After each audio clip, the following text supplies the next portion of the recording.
እሱን እንትን ለማለት እንግዲህ ይሄ ሁሉ ነገር ለሚኪ ሲባል የግዴታ እናትየዋ የምትለውን ነገር ብላ አበበን እንግዲህ ሰውየውም ይቅር ይበለኝ እየለገመም ይሆን ሚኪን እኔ ኧረ በሞተ ሰው አትሳቁ፣ በምንድን ነው በታመመ ሰው አትሳቁ ነው ምን የሚባለው አባባል። እኔ ግን በዚህ ሰውዬ ግን በጣም ብዙ ነገር እያየው ነው። ብዙ እንትኖች ይሰራሉ፣ ብዙ ነገሮች።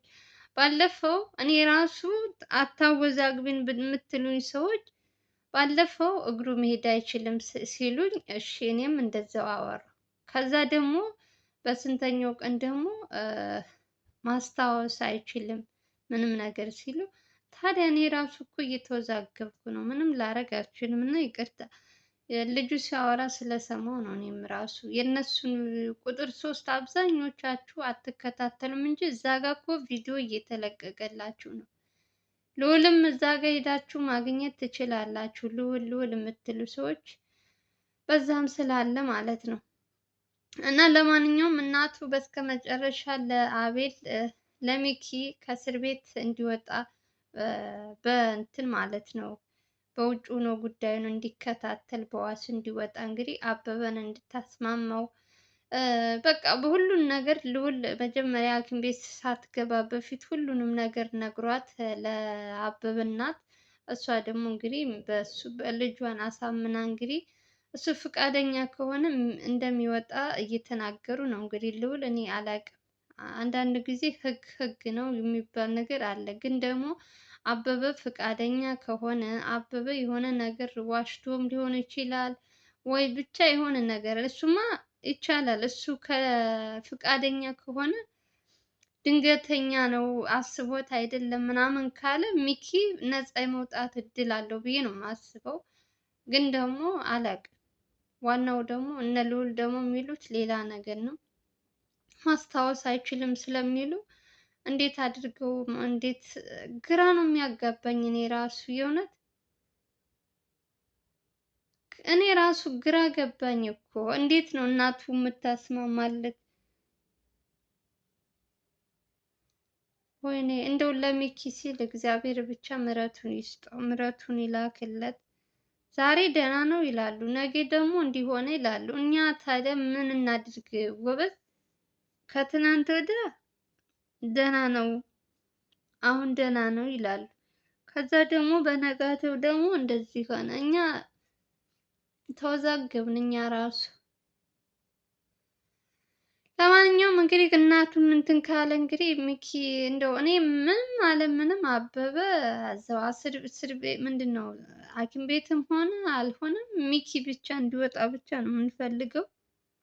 ሌላው ሌላ ነው፣ አሰስ ገሰስ ነው ብሏል። ስለዚህ ልዑልም እንግዲህ የአቅሙን እየታገለለት ነው። በጠበቃ ምናምን የሚሉትም ብዙ አንዳንድ የሰዎችን ትንሽ ለማመን የሚከብድ ነገር አለ። የባለፈው ልጅ ከነገራችን ላይ መጀመሪያ የመጣው ልጅ ጠበቃ የተባለው ልጅ ብዙዎቻችሁ ይቀር ይቀር እያላችሁ ተቀይሯል። ልጁ አሁን ላይ ትልቅ ሰው ነው። ቢያንስ ከሁላቸው የሚያውቅ ምናምን ቢሆን የተሻለ ነው። ያ ልጁ እንዳያችሁት ገና ትንሽ ነገር ነው። ምንም እንኳን ብር የሆነ ነገር ቢባለው የሚታልን ነገር ነው። ስለዚህ ቀይረውታል። እንደው ፈጣሪ ብሎ ይውጣ ብላችሁ ጸሎት አድርጉ። ሌላው ደግሞ በማን ነው ብሩክ ሐኪሙ በስንት ቀኑ እንግዲህ ብሩክም ወደ ቻናሉ መጥቷል፣ እየሰራ ነው። እግዚአብሔር ይመስገን። እንግዲህ ዋና ዶክተር የተባለ ያንን መድኃኒት እንትን ብሎ የላከለት ሰውዬ ዛሬ ፊት ለፊት ተፋጧል። ጀግናችን ያው ለራሱ ሲባል ግዴታ ማጣራት ስላለበት በደንብ ማወቅ አለበት። በኋላ የሆነ ነገር ሰጥተውት አሁን ጤነኛ ነው፣ እየቆየ ደግሞ የሆነ እንትን የሚል ነው ከሆነ ሰውየውን ፊት ለፊት እንትን ብሎ ማውራቱ የተሻለ ነው ብዬ ነው የማስበው። እና ሰው በሰው ቢሆን እስካሁን ድረስ ልጁ ትንሽ ከባድ ላይ ነበር። ግን ደግሞ እግዚአብሔር ይመስገን ለአሁኑም ጥንቃቄ ማድረግ አለበት። ልጆቹ ትንሽ የሚያወሩት አንዳንድ ነገሮች ደግሞ እሱንም እንደሚገድል ምናምን መድኃኒቱ ብሩክን እንደሚገድለው ምናምን ይላሉ።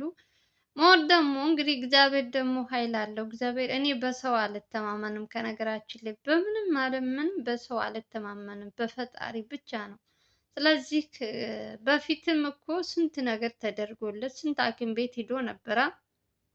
ግን ጸበል በገባ ግን ገና በሶስት ሁለት ቀን ነው እጁ መንቀሳቀስ የጀመረው። ስለዚህ አሁንም የሆነ ነገር ከውስጡ የሚሰማው ህመም ምናምን ካለ ማንም ሰው ከጤናው በላይ ስራን አያስቀድምም። ስራውን ትቶ እርግፍ አድርጎ ጸበል ሄዶ መጠመቅ ይችላል። ወደ ራሱ ሙሉ እንትን እስከሚመለስ። ይሄ የሰይጣን የባዕድ አምልኮት እኮ ነው። ሴትየዋ የሰጡት የቀመሙት እንትን ይሄ በተለይ እኔ የባዕድ አምልኮት ምናምን እንትን የሚሉት ሰዎች መድኃኒዓለም ይያዝልን። እንደው ለማንም ሰው ለጥላት ያልመኝ። አንደኛ ነገር እነዚህ ሰዎች እንትናቸው ከእንትን ጋር ተዋህዷል። በቃ ምንም ነገር ለሰው ልጅ ያላቸው ጥላቻ ብቻ ነው።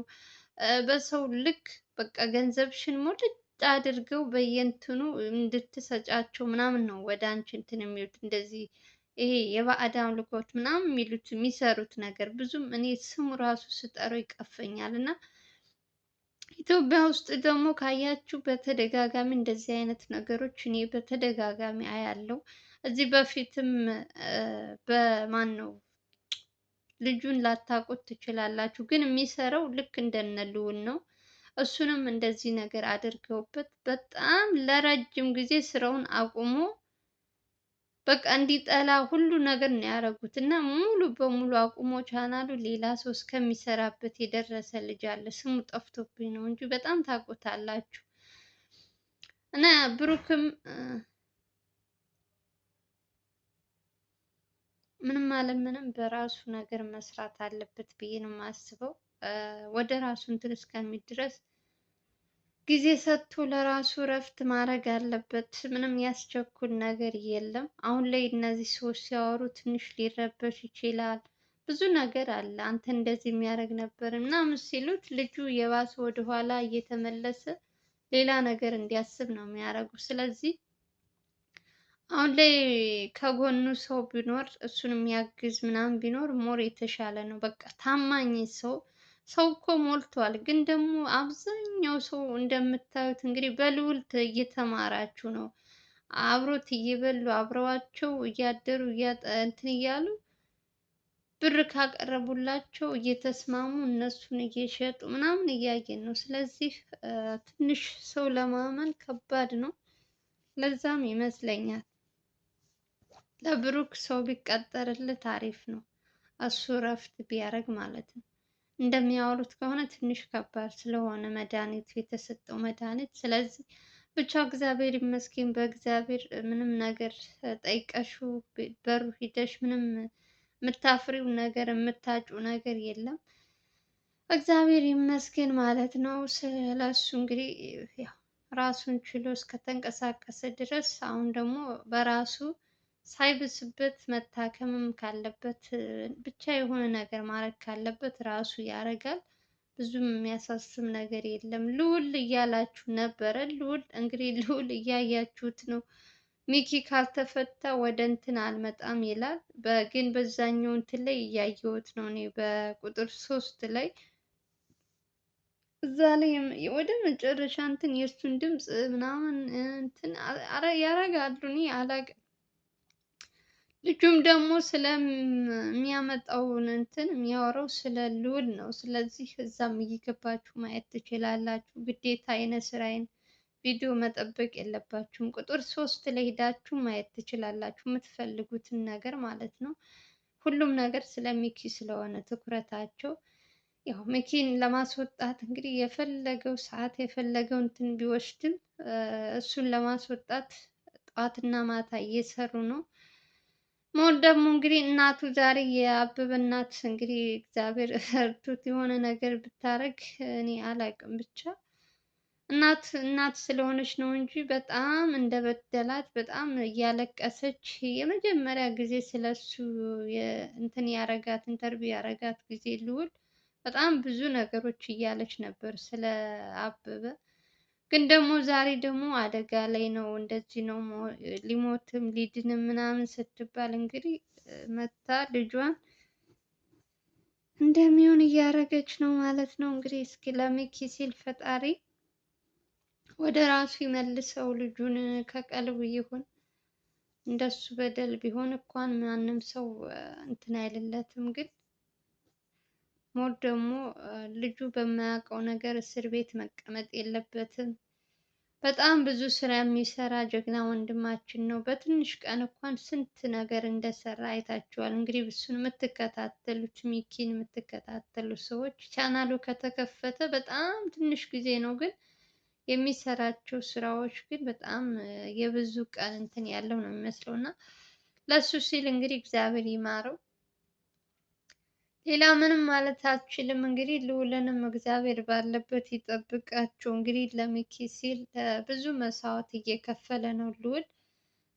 ልዑል ምንም ጥፋት ኑሮበት ምናምን አይደለም፣ ግን ራሱን በራሱ እየወቀሰ እሱ በማያውቀው በእኔ እንትን ገብቶ በእኔ ጦስ ምናምን እያለ ራሱን እንትን እያለ ነው ልዑል። ሚኪ መታሰር አልነበረበትም። መታሰርም ካለብን እኛ ነበርን።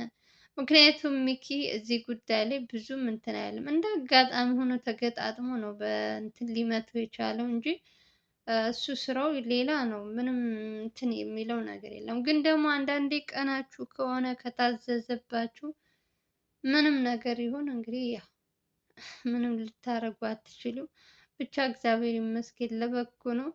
ለማንኛውም እንግዲህ ሰላምና ፍቅር ያምጣላችሁ። አዳዲስ ነገሮች ሲኖር እንግዲህ እየመጣሁ እንደናንተ መናገሬን አላቆመም። ሰላምና ፍቅር እየተመኘውላችሁ የዛሬው ቪዲዮን ይመስላል። ላይክ እና ሼር እያደረጋችሁ አዲስ ከሆናችሁ ደግሞ ሰብስክራይብ እያደረጋችሁ በተረፈ ሰላምና ፍቅር እመኝላችኋለሁ። ባይ ባይ።